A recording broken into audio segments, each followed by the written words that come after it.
I'll request all of you to please place yourself appropriately wherever you are. Put your audio pieces on the mute so that we have what we are here for largely. Obviously, we put the Q&A for you, so then you can very well ask a question and answer with Raghav Podar. I mean, one of the findings for me in these COVID was knowing Raghav, to be very honest with you. And I say this with all humility, and not that because he's with us today, so I have to say this, but generally, I really felt that his thought process, his choice of words, I would say, and his command over the sector which he is working on is phenomenal at the age which he is. And people like Raghav are a real testimony for us to look up or to set our benchmark higher, if I may say, right? So that's the way I usually introduce Raghav, but then obviously he's the chairman of the Podar group of institutions, a very, very distinguished group in India.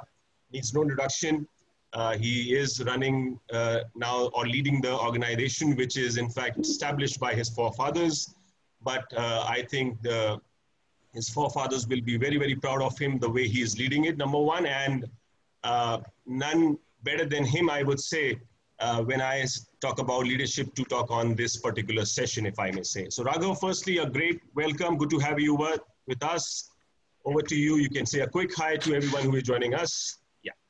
First of all, thank you, Gaurav. Pleasure to be here at the Indian Principals Network. Always happy to be interacting with passionate principals, passionate pedagogues, because as you all know, it's passion and not pedigree that's going to drive us forward.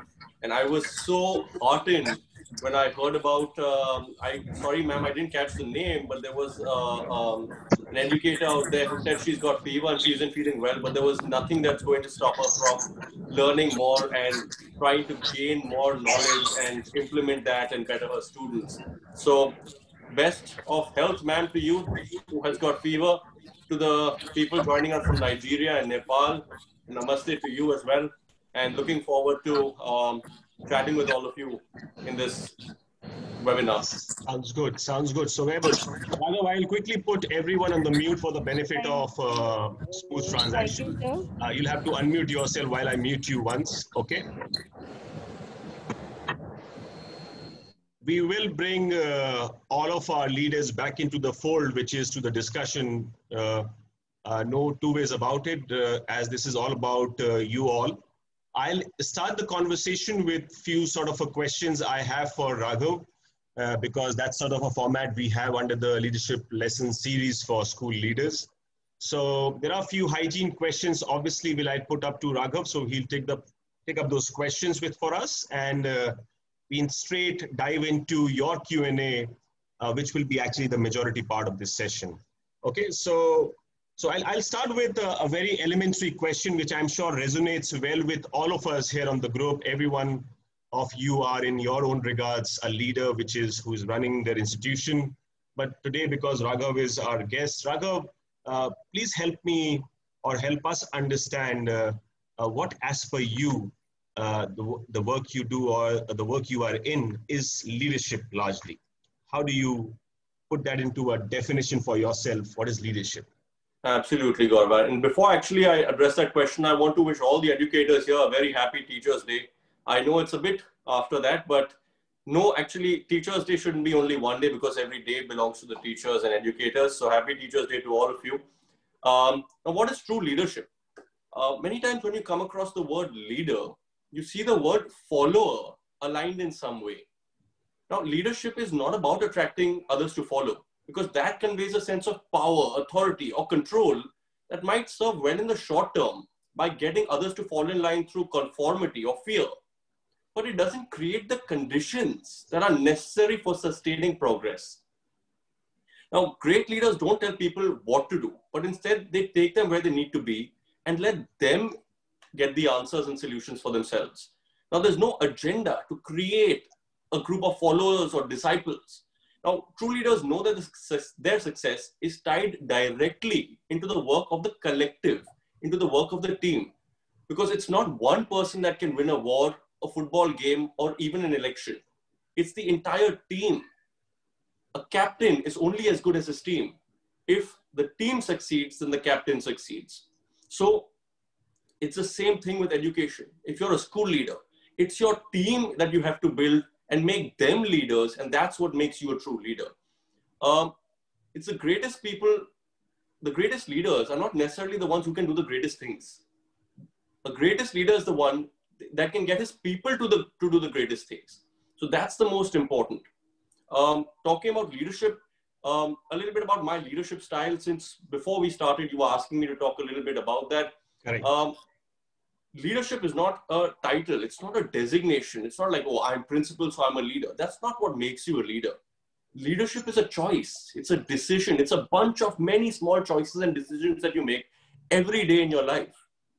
Now, what kind of a leader am I? I'm very hands-on. I like to get my hands dirty, metaphorically speaking. I enjoy leading from the front, going onto the shop floor and not leading from one ivory tower or from the AC cabin. I hate that. I love visiting my schools. I know it's difficult because we've got schools all over, but I love to visit my schools, spend time with my students inside the classroom, spend time with students on the playground. If you ever visit my schools, at 2:15, you will find me at the school gate, always there, giving high fives to the kids as they leave and as they board the bus. Of course, no more high fives now. I'm going to have to give them namastes or something else because that's not hygienic enough. But I've even taken bus rides. I've gone on to the school bus, sat inside the school bus, and gone and taken the bus ride with the students while they went home, just to get to know them better, to understand them better, to get their strengths, their pain points. What would they like to see in the school? So I like to be approachable, but that's not honestly a leadership style that I have imbibed. It's just something that comes from within. I'm passionate about what I do, and that's why I can do it. So I can be sitting on the playground and watching the kids do their art and craft and discussing with them that what goes into your thought process before you drew this. Why did you draw it? So those are kind of inputs that you can get as a school leader far better than maybe a Google form or an Excel spreadsheet or a survey or something. So I like to stay very connected to my team, my students as well. And I think that is what the fulfillment I get as a leader to be able to do better. Correct. As I said, that always a pleasure listening to you. But then, as I mentioned, we'll try to keep this very, very unconventional discussion. And I already see some reactions coming through as you speak from the leaders who are joining us. So in the cricketing analogy, as we discussed right before this call, that even Dhoni had the bad days, right? Dhoni never used to finish games every time he was believed to finish the games for India, right? Though he's retired now, he's going to play for the CSK. So I want to quickly ask you this question, Raghav, that when you as a leader have an off day on the field or on your zoo, how do you bounce back? What is that mechanism of a leader that though he has a bad day, yet he's trying to stay motivated and put his, say, allies or his teams together, right? So how do you, what's your mantra there, largely? Yeah. I think there are two things. One is failure is not a bad word. One has to realize that failure is just a stepping stone to success. And I know that's a cliched way of saying it, but it truly is. Right. Failure is only a failure if you don't learn from it. So of course we have bad days. I remember I was visiting one of my schools in Gujarat, and the 10th standards or the 12th standards had asked me, sir, we're going to interview you for our school magazine. And I said, great, let's go ahead. And they had this exact same question that, sir, you're like the head of the school and you're even ahead of our principal. So everything must be always like invincible for you, right? I'm like, no, I mean, that's exactly the opposite. Heavy is the head that wears the crown. Correct. So you have bad days, you have failure, but the important thing that you need to keep going is understand that failure, if you learn from it, you're only going to get stronger. There's a saying that says that which doesn't kill you only makes you stronger. So Yes. if you're going through that difficulty, if you're going through bad days, you know you're trying hard enough. There are a lot of people who take it too safe, too controlled, and won't risk anything. And then what happens? Yeah, okay, fine, you won't have as many failures, but will you have that much of success? There is no rose without a thorn, my dear. So if you want to have that smell of the beautiful rose, you're going to have to go through those thorns as well. Correct. And those are just steps to reach your eventual pinnacle. Correct. So you have to understand that that's one of the things. But what do I do? My secret mantra, if I want to call it that, is some sort of an exercise. So if I'm really down, or if I'm stressed, or if I'm getting bogged, then I will try to do something which is related to physical exercise. Okay. And one that is not only because of, oh, somebody wants a better body or better health, or you want to look better or better shape. It's not for that. Yes, that helps. That's secondary. But primarily, that is because of getting in the good chemicals into your system. The happy hormones, what I call a dose of happiness. What is a dose? D stands for dopamine, O for oxytocin, S for serotonin, and E for endorphins. These four are the happy chemicals, the good, feel-good chemicals of your body. It gets you into the best version of yourself. So it could be a 20-minute brisk run. It could be gym. It could be dance. It could be swimming, aerobics, yoga, whatever it is. Get those good chemicals back into your system and see your mind open up. That cortisol, which floods your prefrontal cortex, the CEO of our brains, is called the prefrontal cortex. Okay. When you're too stressed, the natural response of the human body to stress is flooding cortisol into your prefrontal cortex and reducing your ability to perform at your best. Okay. So how do you take away that cortisol stress chemical and get in the happy chemicals? It's natural. Exercise, run, jog, dance, sing, aerobics, yoga. So all these different things can replenish or recharge your brain's batteries, which is what my success mantra is when I'm getting stressed or I'm going through a bad phase.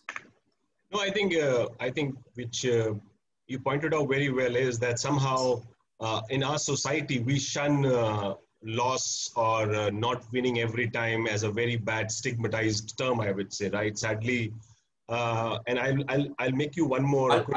I'll tell you one quick thing about this, Gaurav. One beautiful story. The armies of the world, in Australia, they have their regular army, and then they have the Australian Elite Corps. Correct. The Australian Elite Corps is the best of that Australian army. Correct. So it's the highest version of the army for Australia. Correct. When you go for a recruitment, or you want to be, everyone who's in the army wants to be a part of the Australian Elite Corps, you ask them, what do you need to become? And everyone will give these great resumes, and I fought this war and that war, and I've gone through this training and that training, great. And they ask you, how many times have you failed? And so many will be like, oh, I've not failed. I've always been successful. I always work so hard that I never fail. You know what happens to those? They never get selected. Never. Because to get into the elite corps of the Australian army, you have to know how to fail and how to get up from that failure. Bounce back. If you say that you've never failed, Correct. that means you don't have a growth mindset. You have a fixed mindset. Correct. To be able to grow Correct. will only happen when you learn how to fall and get up. Absolutely. If you think you can always be walking without falling, I'm Correct. sorry, nobody's life is like that. And then Correct. even if you do believe that, it doesn't work that way, because you, my friend, would then have a fixed mindset and not learn how to grow from your losses. Absolutely. So quick follow-up question on this, Raghav. How do, we as school leaders, or the leaders who are here on the forum largely, start developing this as a culture wherein we, apart from setting these example, the way we celebrate, say, example, win of an individual, there has to be a mechanism wherein if he is not doing that well, possibly he goes through a little process, if I may say, right? Have you done anything at your level example, or there's an example you can share with us that when a person is not done that great, how do we handle that person or an individual or a student? I think the most important is to, at that time, when they are extremely down, they have not done well, they've tried, but they've not done well. The most important is to take, let's say, a pitchkari and instill in them belief, faith, trust. I know it's counterintuitive. You think this person's done so badly, I'm going to shout at them, naam kharab kar diya and all that. No, at that time, you need to instill faith, belief, and trust in the person and not throw them under the bus. That's the worst thing you can do, because one, you will destroy their confidence, and second, you will destroy your own team member. Don't think that they are getting destroyed, so it doesn't make me a difference. It makes you a difference if you're a leader, because they are part of you. You are only as good as them. So the most important thing is instill trust, faith, belief. You asked me for an example. When the pandemic came, we had obviously a week time before we all went online with virtual classes. And we had many senior teachers who are not very good with technology. There's one teacher, Kalpana ma'am, from one of my schools in Gujarat. And she is a senior teacher and very, very good in how she, her lesson delivery and her bringing up of skills of students is very, very good. But technology was not her strong suit. She just didn't get technology. She was elderly. She was 50 plus. And technology just didn't come. And she was just like, sir, how will I manage? I can't. I don't understand technology. I find it so difficult, this, that, and all that. And you see her today. She is doing amongst the best online classes of her school because she decided, yes, it's a part of my growth trajectory. It's a part of my growth pattern that I want to achieve. Sure, I'm not good at it, but I'm not good at it yet. The power of that 3-letter word yet. So whenever you're feeling down or whenever you're feeling, oh my God, I failed, I did badly, add the word yet at the end of that. I'm not good at technology yet. So Kalpana ma'am made it her whole and soul target of these April and then the month of May, which was summer vacations. And she practiced. And today she holds one of the best online classes that there is for the entire school. Wow. So it's purely about instilling belief in them that, yes, ma'am, you'll do it. You don't worry. We are there to support you, but you have to do it. We're not going to spoon feed you. You'll have to learn to stub your toe. It will hurt. You will make mistakes, but we are here to support you for that. Wow, that's a great example. Absolutely. That's what I was looking at. In fact, that somehow, as you pointed out very well, which is yet, right? The time you decide to change is a real time, in fact, not by the time you are contemplating or procrastinating about it. Fair. Okay, quick. So quickly, I want to add that, it's roughest seas make it the best captains. Absolutely. So if you think you're going to be a great captain when everything is all smooth sailing and everything is going well, that doesn't make you a great captain because anyone can be a good captain at that time. It's Absolutely. The roughest seas, the most turbulent times, the most adversity that is going to bring out your skills. People talk about 2020, it's a write-off year. It's a year that should be cancelled. So much of problems, so much of tragedy, so much of adversity. Yes, there is tragedy and adversity, but adversity has the ability to elicit hidden talents that lay dormant inside us during prosperous times. You need these times that force you to grow, to build. Kalpana ma'am would have never been one of the best technology teachers had this pandemic not come. It's because of the crisis that she has blossomed into this. One more question, Raghav. So this is, again, as I said, as I speak to you, I keep getting these new questions. As per you, how do you, as a leader in your organization, work on your succession planning? So, there will be a leader or say example in one of the Gujarat schools, one of your top leader possibly goes out of the systems in a 365-day scenario. So so because you're a big group, do you have a very robust succession plan in your system, organizational system, or how do you guys work on that? Yeah. So you're referring to like attrition, like if there are people who are leaving the organization? No, I meant succession planning. Example, I'm sure Raghav within his fold, so within your span of control, you're creating multiple Raghavs, I would say. So in a way, in your son or one of your best employees, example, so they will succeed you sooner than later, somewhere or the other. So one of the bigger question, which while I was in the corporate, we used to encounter was that sadly, very few corporate had the succession planning in place. Example, the Azim Premji story happened, and then it was questioned in a very big way, right? So my question to you is that every great organization, which is yours or any other school in India, do they really work on a succession plan, or that's very ad hoc in this sort of an arrangement? So in terms of, first of all, am I trying to create the next Raghavs? To be honest, no. I'm just trying to bring out the best Preetas and the best Rekhas and the best Gangadhars and the best Sharmas. That's what my succession plan is. Yes. I don't want them to be the next Raghavs because they can never be me, and they should be their best self. Correct. I don't want them to be me. Correct. So as far as succession plan goes, yes, I want to make my leaders, my school leaders, and even the ones much below them to achieve their best self. If somebody has that ambition, drive, who wants to reach the top of the career ladder and take on more responsibility, it's there for them. We have people who have been with us since 40 years, 35 years, 25 years, and they have risen through the ranks from being an extra additional float teacher to becoming now the presidents or becoming the director level people in our group. And purely we look at them as family members. We do honestly care about them as much and not as an employee. And that is what truly builds their love for the organization, because they treat it like their own. Correct. It's not, that's why I don't want the next Raghav Poddar. I want Correct. the next Preeta Pillai, I want the next Rekha Shah, I want the next Michelle ma'am, or etc. etc.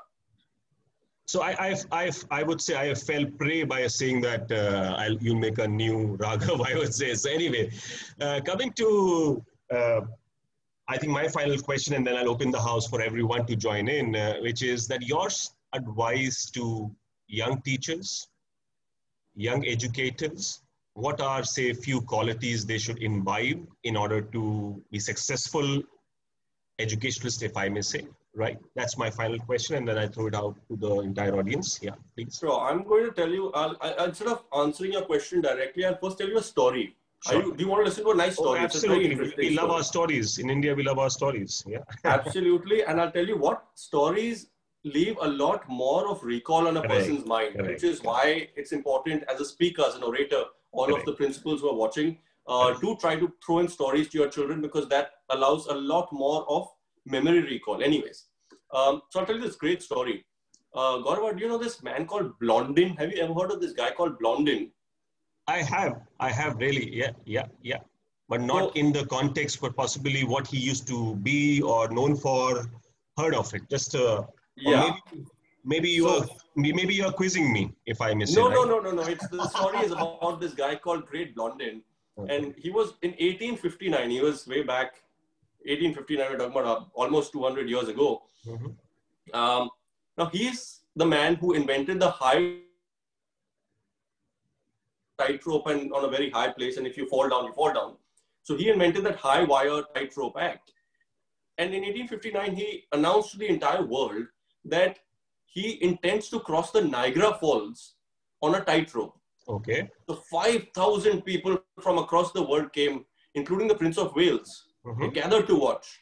Now, he decided to go onto this tightrope. Halfway across Blondin, he suddenly stopped, steadied himself, backflipped in the air, landed squarely back on the rope, then continued safely to the other side. Okay. During that year, Blondin crossed the falls again and again and again. Once he did it blindfolded, once carrying a stove, once in chains, and once on a bicycle. Now, just as he was about to begin yet another crossing, this time he decided, I'm going to do it while pushing a wheelbarrow. You know, a wheelbarrow. Okay. Yeah. So before he started, this time he turned to the crowd and he asked all of them, he shouted, who believes that I can cross pushing this wheelbarrow? And every hand in the audience went up. Why? Because he had done it blindfolded, he has done it in chains, he's done it on a bicycle. What's a wheelbarrow for the Great Blondin? So he said, do you believe that I can do it? Yes, everyone put their hands up. So he pointed at one man at the audience there. Do you believe that I can do it? He said, yes, I believe you can, of course. He said, are you certain? He said, yes, obviously, 100%. Are you absolutely certain? I'm asking you again. Yes, I'm absolutely certain, 100% you'll do it. Thank you, said Blondin. Then, sir, get into the wheelbarrow. Now, like that man in the crowd, you know a lot of things, but also like that man, there will be times in your life, the young leader especially, when knowing things won't matter as much as how scary that situation is. Correct. And when that happens, you will have to decide whether or not to get into the wheelbarrow. Correct. Now, there's going to come a time in your life when, in order to succeed, you will have to trust. You will have to take that big leap of faith. And when that time comes, I hope that you will swallow your fear and get into the wheelbarrow. You know, people often ask me, what's your favorite animal? So I ask you, Gaurav, what's your favorite animal? I am fond of dogs. I love dogs. Wonderful. Yes. I love dogs as well. And generally people say, you know, favorite animal is like a lion, cheetah, tiger, leopard, you know, ferocious. Correct. I tell people my favorite animal is a turtle. Yeah, you heard that right, a turtle. And people are like, what's wrong with you? Like, nobody's favorite animal is a turtle. People find tigers and cheetahs or elephants and dogs and cats maybe. But nobody's favorite animal is ever a turtle. Now, the reason why my favorite animal is a turtle is because in order for the turtle to move ahead, it needs to stick its neck out. Correct. There are going to be times in your life, dear young leaders, when you're going to have to stick your neck out. There will be challenges. And instead of hiding in a shell, you have to go out and meet them. So to the young leaders who are going to get into school leadership positions, I would tell you that it is your century. And even the students that you're going to be bringing up, it is their century. So you have to take it and run like your life depends on it. So do what you're doing, but do it for the right reasons. Do it with passion. I know your audience, I think it's my third time on IPN, and I know you have a very passionate audience, and that's why I love being here, because I want to be talking to people who are passionate. There's no point in talking to people who are just there to take a, that center of excellence, CBSE excellence, one more training I have tick marked and all. That's not the purpose. Don't do it for that. Do it because you want to learn something, because you want to benefit your students. And that's why I enjoy being at your IPN network sessions. No, likewise, in fact, it is your passion which rubs off with us, in fact, if I may say, and which is why we always love having you with us. So having said this, I think you ended on a fantastic note, and I wish I would have loved turtle myself, but then I'll stick to my dog. So having said this, I quickly take up the questions, and I would, in fact, start with Dr. Rajesh Sharma. Rajesh ji, please. Yeah, thank you, Gaurav. And it's always, inspiring to listen to Mr. Raghav. It really, he motivates every one of us. Yes. And yes. Now, what I was trying to understand from his perspective, when there is a, difference in the values and the mission between the, management and the school principal, how does he deal with that? Thank you so much for that question. Very, very valid question. And sometimes, of course, the management and the school leaders tend not to be aligned. I think more than the vision, what's more important is the culture. There will always be some disagreement at some point of time. No two people can have the exact same hand in glove kind of scenario. But more important than getting that vision to be aligned or to be the exact same is to know how to do conflict resolution. So even if during that vision there are differences, both parties, the management as well as the school leadership team, need to understand the other and know how to conflict resolve to come to the best interests of the schools, of the students.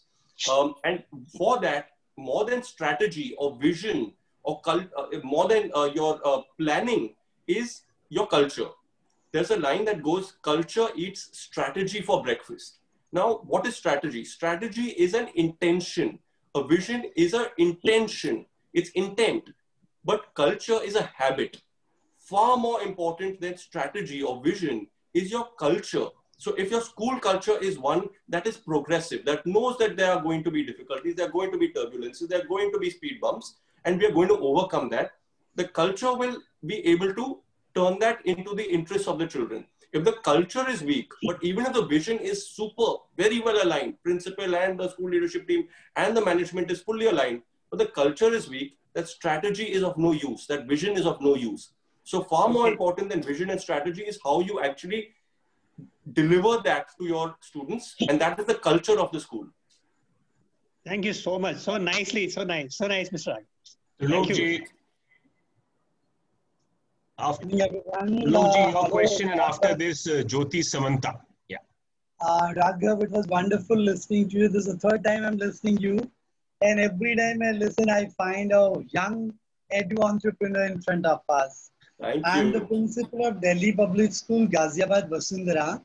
And even in the last 6 months, due to this pandemic, things have been a little different. We had to train our teachers. We had to create a curriculum, design 2020, which was suiting the blended learning, and all those things have happened.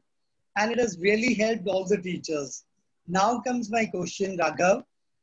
After training the people for 50 hours and hand-holding, doing a lot, the teachers have been trained with all these things. Out of blue, if there are 3-4 people, due to their some or the other problems, want to resign, at a drop of a hat, they say, we have a family commitment, this and that. So what do you say? should they not go for the professional ethics first of all? Because if they leave right now, the children are going to be the sufferers. The new person will take them time to get that kind of a training which we have done with the old people. So what would you say about it and how to handle such situation? Absolutely, and you're right that they should be professional and they should understand that the interests of the students should be paramount, but that's talking in an ideal world. We have to be realistic, especially as a school leader, to understand that there is going to be some small percentage who is not going to be ethical, who is not going to be professional, and who is going to leave you at the drop of a hat and just leave with some excuse or the other, not caring about the children as much as they should. That's part of life. We have to learn to live with that. How do we deal with it?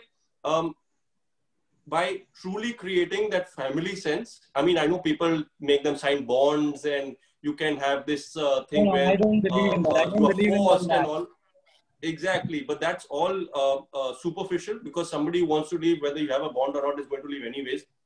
And the idea is, if you are able to build an environment, an atmosphere that is truly all your staff feel like they are owners of it. They are part of the ownership group. They are part of that leadership, and their voice is valued. Their contribution is valued. That adds a lot more to a person than that bond. It doesn't mean that that is going to make sure that nobody ever leaves. Yes, there will still be people who leave, even if you give them that confidence, if you treat them with that ownership feeling. But even then, one has to realize that some percentage is going to be par for the course, and whatever you do, there are going to be people who leave. Some because of genuine reasons and some because of excuses. That's part of the course for a leader. You have to live with that. And it's hurtful. It hurts sometimes because you feel so strongly for that person. Forget what that person feels strongly for that child. Forget that. You have invested personally so much in their growth, in their development, and they leave. And they just don't care. It hurts, but that's part of life. I mean, one has to learn to cope with that. Very true. But it really puts you off that the children are going to be the sufferers, because principal cannot be everywhere. Absolutely. They have to have these teachers with them. They are the ones who actually make the school a good school, or they make the school or break the school, Absolutely. Absolutely. Ms. Kajal Marwa, your question? You can unmute yourself and ask the question, please. Good evening, Gaurav, and good evening, evening. Mr. Pradash.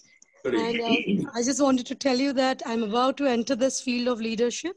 I'm joining Mount Litra Z School, Jabalpur from 1st of October as a principal. I would like to help me out. What are the few things that I should look into, especially during this pandemic time? As you've said, I'm already into the wheel now. During this time, it's been difficult to take up the responsibility. What are the few things that I should look up as a pioneer in this field? So congratulations, first of all, that you're becoming the principal of the Mount Litra School in, I'm not sure. Jabalpur. In Jabalpur. But ma'am, leadership is not a title. It's not a position. It's not a designation. It's not a rank. Leadership is choice. Leadership is decisions. Leadership is how you bring up the people below you. So that's going to be far more important. The one word of advice that I have to give you in one word, it would be passionate. So if you're passionate about what you're doing, infect your teams with passion, although virtually right now, I'm sure if the school is having a principal change at this time when there's a pandemic, the morale of the teachers could possibly be low. So I don't know, of course, I don't have any clue, but I'm saying that if it is, try to bring up the morale of the teachers, be there for them, make concern calls, what we had done, what we call Podar Care calls. You can have these phone calls where you just randomly call up a student or a parent or a teacher just to ask, hey, how are you doing? I'm the new principal. I just wanted to check up on you. I hope everything's okay. If there's ever you want to speak about, not related to academics, not related to the school, even about your personal life. There are a lot of people going through a lot of difficulty, and just exhibiting love, care for your team will automatically want them to, will have them want you to do better. So you'll bring them as part of your team. What happens in schools, a lot of times you'll have a lot of parents who are there as your well-wishers. You'll have a middle group who are fence sitters, and then you have a certain percentage who are there just to find fault no matter what you do. I would say try to win over all of them, because you're coming in as a new face, as a new person. So there may be some expectations of you already, but more importantly, win their trust, win their confidence, and do it with love and passion, because nothing can beat being passionate, caring, and loving for somebody more than anything else. So focus on those, be true to what you feel, follow your instinct, and I think automatically you'll have the teams on your side to help you grow bigger into your role. Thank you so much, Mr. Bajaj. Sanchita, Miss Sanchita, and after Miss Sanchita, Miss Shivranjani. Yeah. Yes. Good evening, everybody.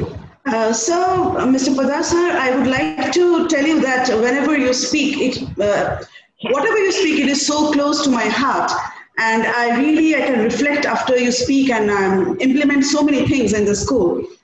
Fortunately, God has been kind enough to promote me to become an administrator now of 2 schools in Nigeria. I'm working in Nigeria. What I want to ask you is that the word which you use, that yet, use of the word yet, which appears very strongly in the thinking school of UK, and it has been circulating in many parts of the world. They feel, we being the school leaders, sometimes we do whatever we have seen our seniors to be doing as the principals and administrators. But the new school of thought which is coming into the vogue now is the thinking school, who say that if, like the beautiful example you have given about your teacher in Gujarat, where she really excelled and became one of the best online school by having a mindset, a growth mindset, using the word yet. I really love it.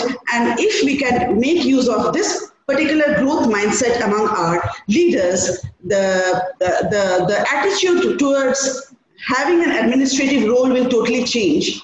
And it will be a very good support for the whole school system. That is one I wanted to say to you.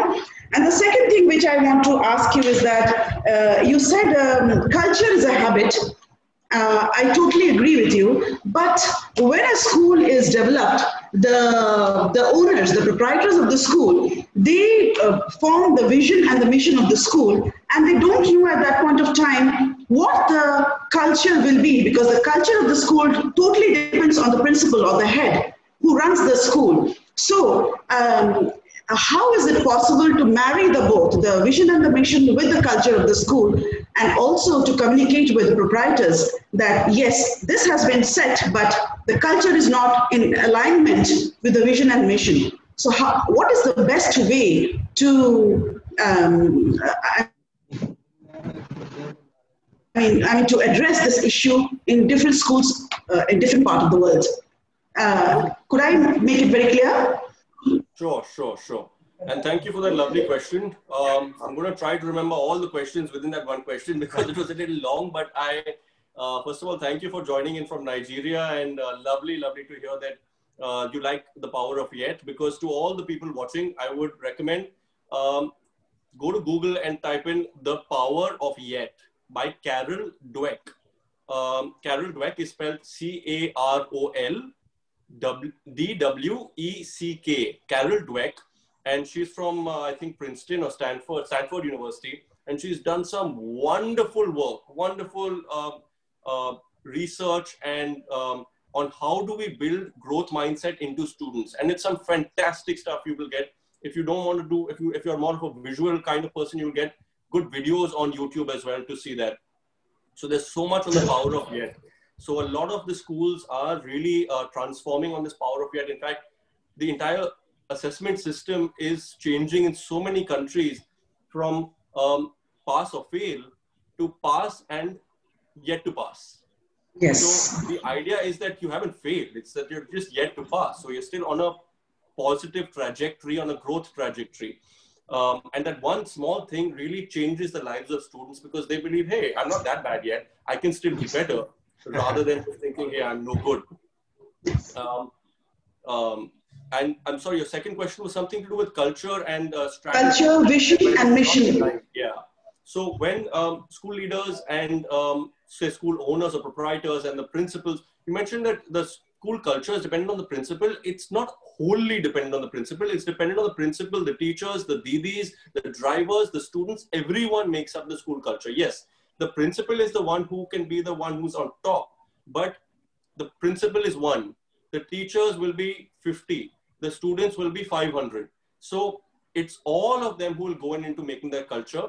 And that culture is things like a junior student, how he reacts to the, how a senior student reacts to the junior student in the school bus. How does a student react when a didi is there? Do they say namaste to the didi? Do they say good morning to the didi? Why not? They should. Why should it be that the didi is a class 4 staff, so we will not this and all? Those kinds of small things develop culture in a school. And the culture is made up by the humans in the school and much less by the proprietor and by the owner. Whatever vision the owners might have or the proprietors might have, eventually it will be delivered on the ground through his hands and eyes and ears, which are the staff. If the staff are able to buy into that vision, if the staff doesn't buy into the vision and the vision is just one big nice 2-line thing put up on a frame, it's a statement that's put up on a frame there and everyone just looks at it, but they don't have buy-in. You have to have buy-in into the vision. If you have buy-in, if your team has buy-in into your vision, automatically that vision will start being delivered and turned into culture.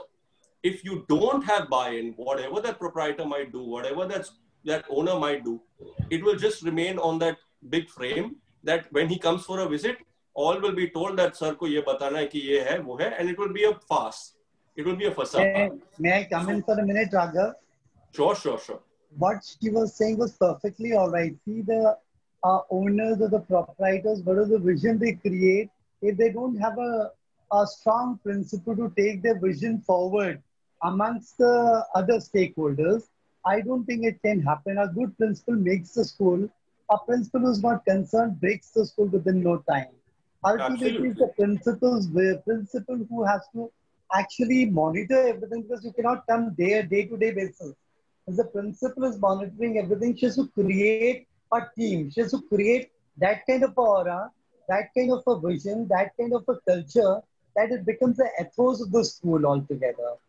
I think it's all stakeholders have been taken, but at least the principal is actually the engine of the complete system altogether. Absolutely. The principal is the pivot on which the rest of the school does work, but all of the team can also build up the principal. So as the cricketing analogy that Gaurav gave, that Dhoni's got bad days. Yeah, Dhoni has bad days, and every principal has got bad days in their life as well. But if the team is able to uplift the principal when the principal is down, that would be part of the school culture, which is not only driven from the principal, but driven from the team as well. So it's both. Yes, the principal definitely has a very, very strong role, but so do the teachers. Yeah. Of course, each teacher will have a smaller role than compared to the principal. But when you have 50 teachers, if 50 teachers form a group of 30 and 30 are not going to be aligned with the principal, automatically the principal will find much more resistance in putting his or her vision down on the shop floor level. So it's both. It's a balance of both. Yeah. Thank you so much, sir. Thank you so much for your lovely explanation. Shivranjani, your question. You can unmute yourself. Yeah. Good evening, sir. Good evening. This is the first session I'm attending of yours, and before the session, I researched about you also. So I researched and I found out videos, interesting videos on leadership and on various topics before attending this session. Thank you. Sir, I have a question. I am a teacher, but I'm passionate about my work, and this question may be the question of many teachers, maybe. So unlike other sectors, you cannot move across many functions, because in teaching, you have limited functions in a teaching job. So what specific qualities should I focus to develop, to move up further? That is one question. The second one is that although we know that it's a competitive field and, there are many teachers striving to, do their best in the school, and everybody is, striving to make the children happy, doing good work, meeting the deadline. But how does and the opportunities are limited. So how does one get noticed for the leadership role? I think once again, it's passion. As you said, you are passionate, that's important. But if you are doing good work, automatically it gets noticed. You don't need to wait for somebody to notice or try to do something so that it gets noticed. If you pin the desire to do something more passionately or to do it better so that my principal notices me, automatically that will not be done with the true intent of, even if the principal does notice you or the coordinator notices you for that work, it will be superficial. It won't be long lasting. You stay passionate to your purpose, to developing your students to build up their 21st century skills. And I don't necessarily agree that being a teacher, your ability of different functions is limited. I think a teacher has, they may not be as structured as some other industries, that if you go from position A to position B to position C, but the difference that you can make in the lives of children is far more than what anyone can do. So it's not necessarily only about return on investment or ROI and all.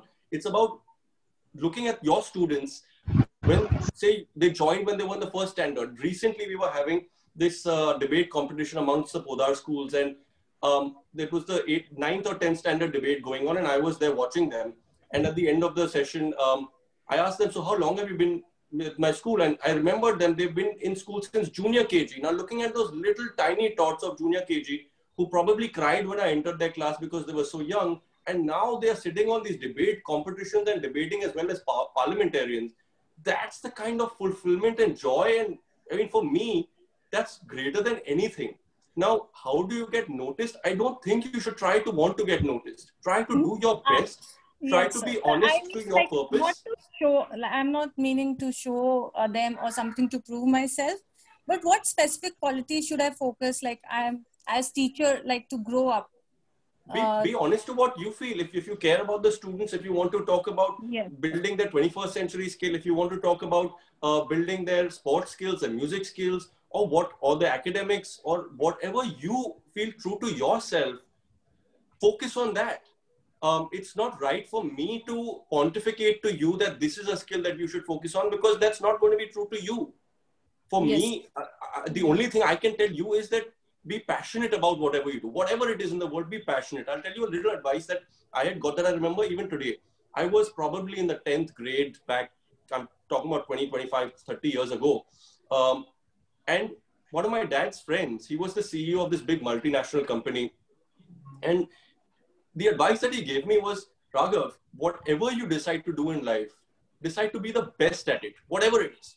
You want to become, you like cooking, for example. I don't, but supposing you like cooking, become the best chef in the world. Become the best chef in India. Whatever you choose that is honest to your purpose, become the best at it.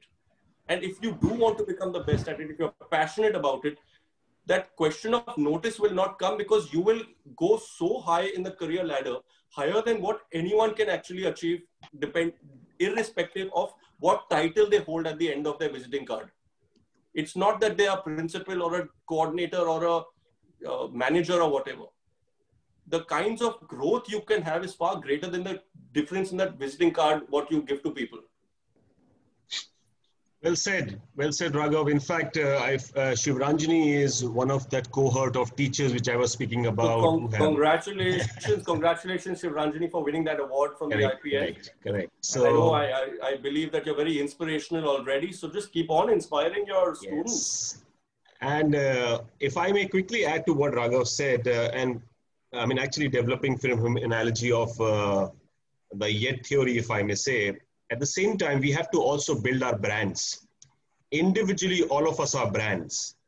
How sellable you become, how marketable you become, it's up to you, how you position yourself as a brand, which is upskilling. And I think Poonamji made a very good mention that be passionate and keep upskilling yourself as you go along.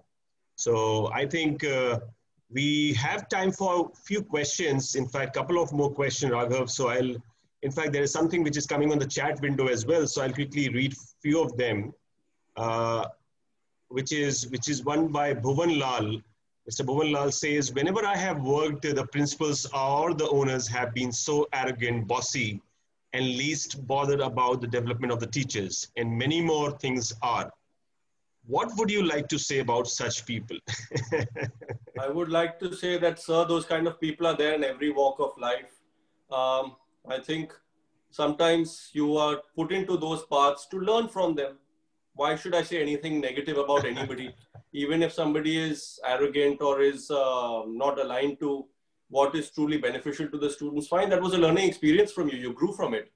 And you know, you're now wiser and stronger. So why look at the negative? I mean, take it positively and go further, because yesterday is history, tomorrow is a mystery, but today is a gift. And that's why it's called the present. Absolutely. Ms. Ranjita, you want to ask your question? Please unmute yourself and you can ask your question. Thank you so much, sir. Thank you. Good evening, sir. Good evening. Yeah. Good evening, sir. Yeah, good evening. Please go Sir, ahead. can you hear me? Good evening, sir. You're audible, ma'am. Sir, right now I heard Raghav sir saying that passion is very much important. This is what I heard, and I feel that sir is right.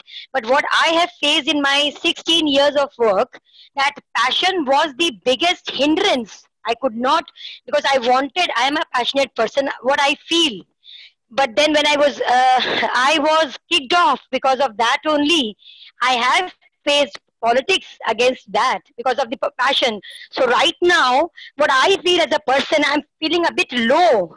After hearing, I'm very happy attending the session, but then I'm feeling a bit low that passion, you said passion is the biggest thing which a person should have. But I have faced the problem because of the passion, because I always wanted to move ahead.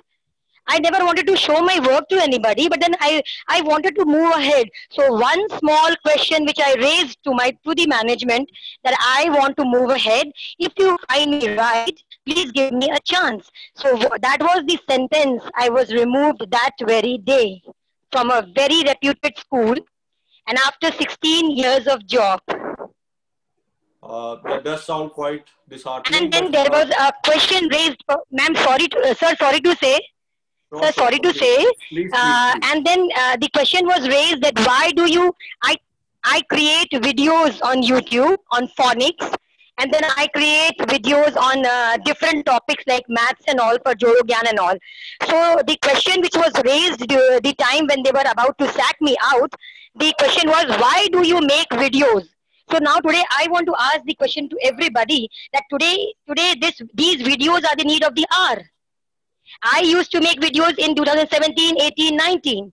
So the time I was asked to leave the school, then the question was raised that, why do you make videos? So now my question to them is that today the need is videos, sir. So what about passion? As you said, I'm really very, very upset. You must be understanding through my question, the way I'm asking question. Ma'am, thank you. Thank you so much for your question. Am I clear, sir? Your passion is very evident in your voice as well. And don't lose that passion. It doesn't matter if you've had a pitfall. It doesn't matter that there's today I'm telling you, sir, what I feel. Today, yes, what I feel is I have just wasted. I'm thankful to that school that I've learned many things from that school. Many things I've learned from that school, because I was working since 2004 and I was removed in 15th March 2020. So I was very upset that they have worked on me. They have worked on me. It's because of them I have reached this point. Absolutely, and ma'am, don't think that. Understand that God. I'm very sorry. I'm too loud. No problem. Yeah, however, now allow Raghav to answer. Yeah. Absolutely, and don't get bogged down. Understand that failures are a part of life, and this is not even a failure. It's just a pitfall in what sounds like a school that possibly had a toxic culture and did not want you to grow. However, to say that I want to ask them now what the question of the videos is and all, ma'am, why do you want to ask them questions? Why do they matter anymore? Don't give them that much of importance of your time or your mind space. They are your history. Treat it as your history. Out of 16 years, you had some great years also with the students out there. Remember them for that and keep being passionate and moving ahead. If you are passionate, nothing is going to stop you from achieving your goals. Not one school that decided to part ways with you. You'll find another school that will want your passion, that will value your video making skills, because that has become the need of the hour. So, I mean, don't, I would say just try to lighten off a little bit, where it doesn't matter what they said or what they didn't say. It doesn't matter because they're history. Forget about it and move on. You have to keep moving ahead, because if you have the passion, then keep moving ahead and trying to make that big difference to the lives of the children that have been entrusted to you. Your final question. The bigger loss of the school. We'll take one. Thank you so much, sir. Yeah, and cheer up, Ranjita ji. Thank you, sir. Yes. Thank you, sir. Poonam ji, your question, that will be the final question, and we'll call it a day. Gaurav, I don't have a question. Good evening, everyone. Good evening, Mr. Poddar. Excellent, excellent session from you. I just want to sort of, I was,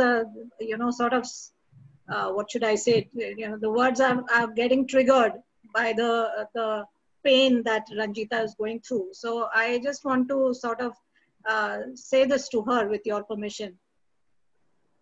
Please go ahead. Mr. Poddar, because actually the platform is yours. So, but I just felt I needed to share. So I would want you to sort of, if you've heard of NAS Daily Videos, please log into NAS Daily Videos. Young boy, very, very young, coming from a disadvantaged background, got a break, went to the US, once, he strived to get into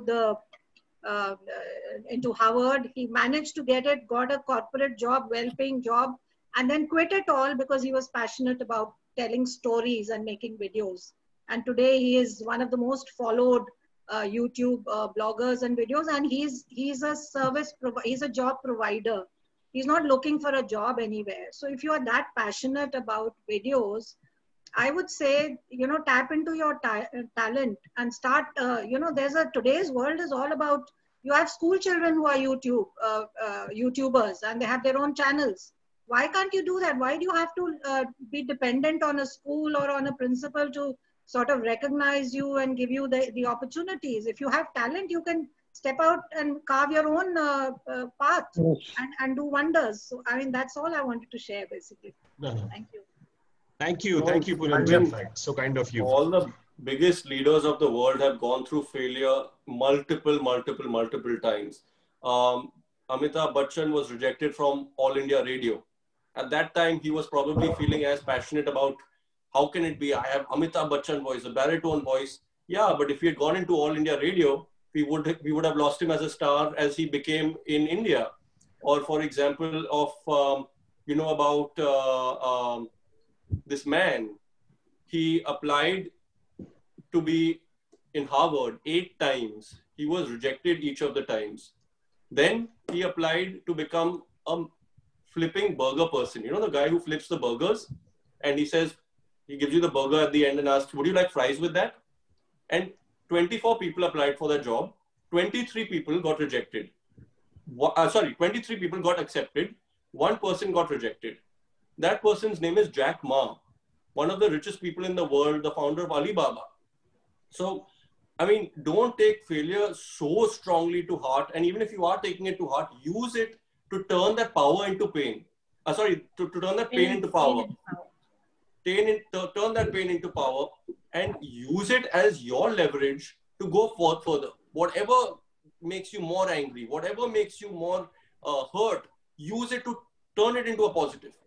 Turn it into moving ahead and see where you can reach. I mean, if you're passionate, there's nobody that can stop you from achieving the best you. Not any principal, not any school leader, not any school owner. No, you don't need anyone's permission to become the best you. So go out and achieve your goal because it's out there waiting for you. Fantastic. Thank you everyone who stayed back. I would say thank you, Raghav. Always a pleasure hosting you with us. Completely out of time now. We are done with 1 hour, and that's what I wanted this to be, exactly 1 hour.